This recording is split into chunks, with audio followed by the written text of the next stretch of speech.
अखिल जी, आपने ईवीएम पर सवाल उठा दिया, आपने पत्रकारिता पर सवाल उठा दिया। ईवीएम पे मेरा आपसे ये सवाल है। सर सुनिए, सवाल तो सुनिए भाई, सवाल तो सुनिए। 90% की मेजॉरिटी मिली वो ईवीएम पे सवाल उठा रही। सुधांशु जी, यही सवाल मैं आपसे यही सवाल कह रही हूँ कि जहां आप जीत जाते हैं वहां ईवीएम एकदम ठीक ढंग से काम करता है। लोकसभा इलेक्शन में करते हैं काम। गुजरात चुनाव में क्या लग रहा है सर, अगर हार गए तो ईवीएम की गलती होगी या केजरीवाल की होगी? इलेक्शन ये मैडम लोकसभा में कर सकते हैं, स्टेट में जो होती है गवर्नमेंट ये नहीं कर पाते। ये इन्होंने घोटाले किए हैं। 25 लोकसभा सीट पे इन्होंने लोकलाइज करने की कोशिश की बताइए, स्टेट में आप ये नहीं कर रहे, लेकिन वेस्ट बंगाल में इन्होंने किया है ये, ठीक है। ये यूपी में इन्होंने मतलब लोकलाइज करने की कोशिश की है। नहीं, यूपी में भी किया है। चलेंगे पत्रकार तो आप बन गए, आपने सारा इन्वेस्टिगेशन करके आप बता रहे हैं सर सबूतों के साथ, क्योंकि हम पत्रकार बिना सबूतों के साथ तो बिना कुछ नहीं बोल पाते।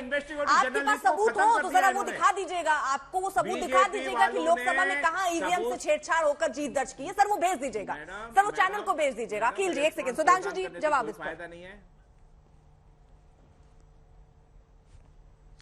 देखिए, कभी कभी कहते हैं कि आदमी खप्तुल हवास और बदमाश होकर क्या बकवास करने लगता है। अरे भाई, दोनों इलेक्शन चुनाव आयोग ही कराता है मान्यवर। चुनाव आयोग ने बाकायदा जिसे कहते हैं कि हैकाथन आयोजित किया था कि आओ भाई हैक करके दिखाओ। हद होती है। आपको भारत के इतिहास का सबसे बड़ा बहुमत मिला, 70 में 67 सीटें, 70 में 62 सीटें, और अब जो मैं जीत गया तो वो मैं अपने दम पे जीता और हारा तो ये। इसलिए मैं कह रहा हूं थोड़ा रियलिस्टिक बोलिए। आप अपनी इस डिबेट को अगर पीछे से आके देखेंगे कहां कहां आप विषय पे गए और क्या क्या बोलते चले गए, इसी कारण से क्राइसिस ऑफ क्रेडिबिलिटी है।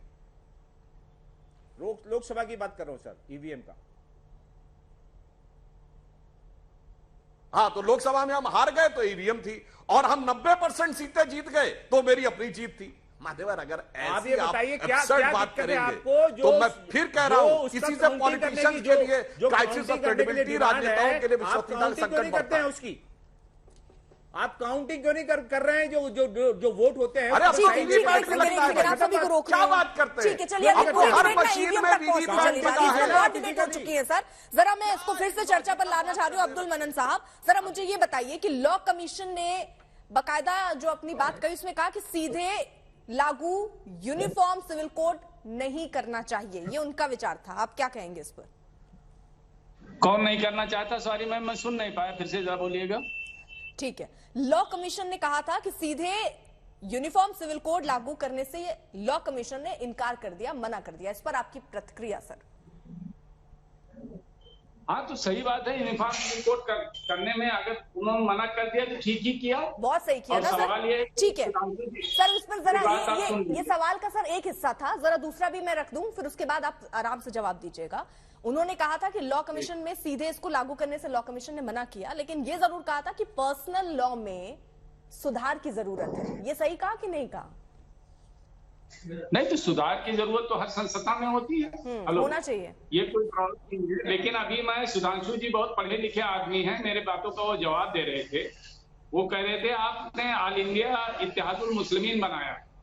सुधांशु जी ये बताएं कि इलेक्शन कमीशन ने जो हमारी पार्टी को रिकॉग्निशन दिया है वो संविधान के तहत दिया है, और भारत के संविधान के तहत हमारी पार्टी रजिस्टर्ड है। और ये मत भूलना सुधांशु जी कि आपके गुजरात में हमने दलित महिला को टिकट देकर और चुनाव लड़ा रहे हैं, और वो पानी पिला देगा, तुम्हारी कैंडिडेट को महिला पानी पिला देगी। दूसरी बात मैं यह बताना चाहता हूं कि आपने हमें, तो आप मुसलमानों का नुमाइंदा बता रहे हो, आप बताओ कि आप लोग कितने कैंडिडेट को गुजरात में टिकट दे रहे हो मुसलमानों को? अब सवाल ये पैदा होता है कि चूंकि अरविंद केजरीवाल एक बड़ा हिंदू बनना चाहते हैं, उन्होंने सबसे इनका गणेश जी का चित्र लगाने को कह दिया है, इसलिए आप एजेंडा ले आए हो। तो आपके एजेंडे में तो भारत के संविधान में संशोधन भी शामिल है, आपके एजेंडे में तो तिरंगे को भगवान बनाने में शामिल है, आपका एजेंडा तो पूरा देश में जो है मनुस्मृति लागू करने का है। तो आपका एजेंडा क्या देश में चलेगा? ये भारत देश संविधान से चलेगा। आप कितने भी ताकतवर? ठीक है सुधांशु जी, दूसरी बात सुन लीजिए पूरी, सबको आपने मौका दी जी। अश्वनी जी अभी कह रहे थे कि मैं मुसलमान संविधान तो मानता हूं, सर 20 सेकंड इनको और, ठीक है कंप्लीट करने दीजिए। ठीक है, मुसलमान लेडीज का मुकदमा लड़ रहा हूँ, ये बताओ कि कितनी लेडीज का ये मुकदमा लड़े हैं जिनके शौहर 5 हैं? एक औरत से 5 लोग शादी करते हैं, उनका मुकदमा ये लड़े? क्या ये बहुत बड़े सेक्युलर हैं? तो इन्होंने बिल्किस बानो का केस लड़ा जिसमें 11 लोगों ने रेप किया है भाजपाइयों ने वहां गुजरात में। तो अश्वनी जी इस पे तो PIL दाखिल नहीं करेंगे? देखिए, संविधान में मान्यता आपको बिल्कुल मिलती है। अरे जनाब, इस देश में मुस्लिम लीग को भी मान्यता है, पर इसका मतलब ये नहीं कि ये मुस्लिम के हम सबका प्रतिनिधित्व करते हैं, इसलिए मैंने बात कही थी। और दूसरा मैं आपसे कहना चाहता हूं, आपके सदर ओवैसी साहब क्या बोले थे, मतलब मोहतरमे मजलिस, मुहाफिजे इत्तेहादुल मुसलमीन, सरताज सेकुलर सियासत आली जनाब असदुद्दीन ओवैसी कहते हैं एक दिन हिजाब वाली लड़की इस देश की प्राइम मिनिस्टर बनेगी इंशाअल्लाह। अरे मैं कहता हूं अल्हम्दुलिल्लाह, एक अपनी अध्यक्ष तो बना के दिखाओ महिला, बताइए कौन है भाई आपकी अध्यक्ष? अध्यक्ष तो बनाएंगे नहीं और राजनीति करने के लिए कहेंगे इंशाअल्लाह एक दिन वहां प्रधानमंत्री बनेगी। यही दोहरा चेहरा है। मैं बार बार कह रहा हूं, इस ढंग से जो आप लोग चेहरे बदलते हैं उसी लिए समस्या उत्पन्न होती है। कहते कुछ है, करते कुछ है, और हम वो हैं जो कहते हैं वही करते हैं। जब जैसा मौका मिलता है हम उसी दिशा में आगे बढ़ते हैं। ठीक है अश्विनी जी, जल्दी से आपका भी रिस्पॉन्स। देखिए, समान नागरिक संहिता भारत के संविधान की आत्मा है। ये पूरी तरीके से महिलाओं के हित में है। जो लोग समान नागरिक संहिता के बारे में इट्स बट्स कर रहे हैं या विरोध कर रहे हैं, वास्तव में वो संविधान का अपमान कर रहे हैं। वो सेकुलर पाखंडी हैं और कुछ नहीं है। और सबसे बड़ी बात ये, वास्तव में वो बाबा साहब का नाम तो ले रहे हैं लेकिन बाबा साहब का इंसल्ट कर रहे हैं। अगर संविधान सभा में आप बाबा साहब का जो लास्ट उनकी डिबेट हुई, जिन्होंने कहा है 1948 में कि इस देश में बहुत जरूरी है समान नागरिक संहिता लागू करना, और फिर से मैं बार बार आशय कर रहा हूं, ये समान नागरिक संहिता सबसे जो ज्यादा बेनिफिट मिलेगा हमारी मुस्लिम बहन बेटियों को मिलेगा, जो आज वो सेकंड क्लास सिटीजन बनी हुई हैं। उनको आज भी चिट्ठी के जरिए, पोस्ट ऑफिस के जरिए, स्पीड पोस्ट के जरिए पता नहीं कैसे कैसे आज भी उनको तलाक भेज दिया जाता है, एक तरफा तलाक दे दिया जाता है। उनको केवल मेहरम की रकम मिलती है 5,000 10,000 रुपए, उनको गुजारा भत्ता नहीं मिलता, उनको गोद लेने का अधिकार नहीं मिला हुआ है, उनको बच्चे के भरण पोषण का अधिकार नहीं मिला है, उनको विरासत का अधिकार नहीं मिला है, मुस्लिम बेटियों को वसीयत का इक्वल राइट नहीं मिला हुआ है। तो सबसे ज्यादा बेनिफिट तो मुस्लिम बेटियों को होगा। पता नहीं कैसे अपने आप को जो मुस्लिम्स के सेकुलर कहने वाले लोग हों इसका विरोध कर रहे हैं। उनको तो खुल के इसका स्वागत करना चाहिए। हिंदू इसका समर्थन कर रहे हैं, या जो अपने आप को हिंदूवादी कह रहे हैं वो समर्थन कर रहे हैं। एक्चुअल में हिंदू बहन बेटियों को इसमें कोई बेनिफिट नहीं मिलेगा। हिंदू बहन बेटियों को इक्वल राइट पहले मिल चुका है। अर्पिता जी, आपको इक्वल राइट मिला हुआ, आपको जरूरत नहीं है। जरूरत तो हमारी मुस्लिम बेटियों का है, जिसकी लड़ाई हम लोग सुप्रीम कोर्ट में भी लड़ रहे हैं और जिसकी लड़ाई अभी सरकार ने भी शुरू किया है, कमेटी बनाया। तो मुझे लगता है सबको स्वागत करना चाहिए इसका। तो अब्दुल मनन।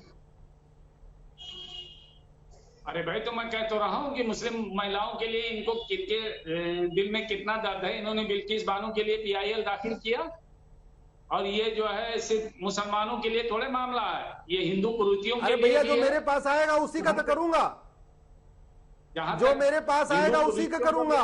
समीना बेगम आई मैंने किया, बेनजीर आई मैंने किया, गुलबर्गा सेक्रेटरी आई मैंने किया, नाजरीन निसा आई मैंने किया, जो मेरे पास 3 तलाक की पीड़िता आई मैंने किया, हलाला की पीड़िता आई मैंने किया, मुताह की पीड़िता आई मैंने किया, मिस्यार की पीड़िता आई मैंने किया। तो जो मेरे पास आएगा उसी करूंगा ना। जो मैं घर जाके थोड़ी क्लाइंट ढूंढ के लाऊंगा, जो मेरे पास आता मैं उसी का केस लड़ता हूं सुप्रीम कोर्ट में। मैं घर घर जाके वो अपना क्लाइंट नहीं ढूंढता, घर घर जाके मैं लोगों से नहीं मिलता।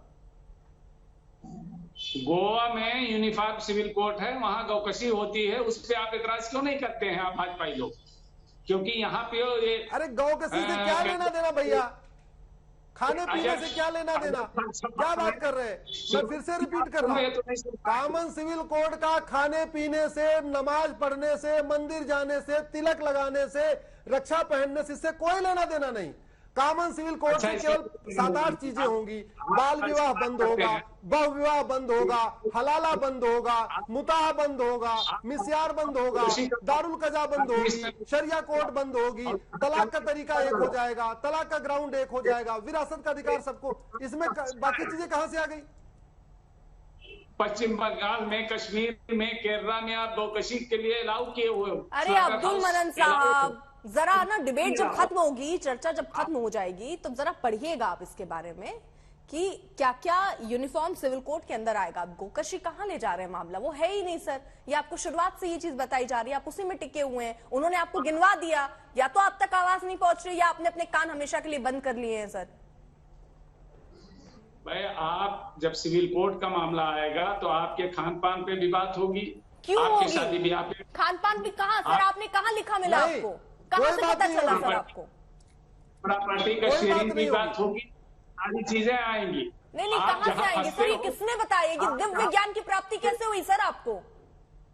बीजेपी जहाँ फंसती है वहाँ ढाल की तरह आप खड़ी हो जाती हो। नहीं, ये आप जो ये दिव्य बताओ, ज्ञान है सर, ये हिमालय की गोद में मिला, कहाँ मिला आपको? कैसे पता चला सर? खान पान से खाने-पीने संबंधित मामले गौकर्षी का मामला, ये कहाँ से पता चला आपको सर? क्या आप नॉर्थ ईस्ट में कुत्ता खाते हैं लोग, तो सबको कुत्ता अर्पिता जी खिलवाओगे पूछिए, क्या? सबको फिर आप बराबर खाने पे ही अधिकार टिके मिलना हुए चाहिए। हैं। एक सर- शब्द पूछिए, इनको सबको इक्वल राइट होना चाहिए कि नहीं होना चाहिए, बस इतना पूछिए इनसे। बताइए जरा सर और दूसरी- अब्दुल जी। अरे सबको बराबर अधिकार मिलना चाहिए, इसमें कोई दिक्कत है आपको? ये बताओ कि पूरे देश के हर नागरिक का बराबर अधिकार है कि नहीं है?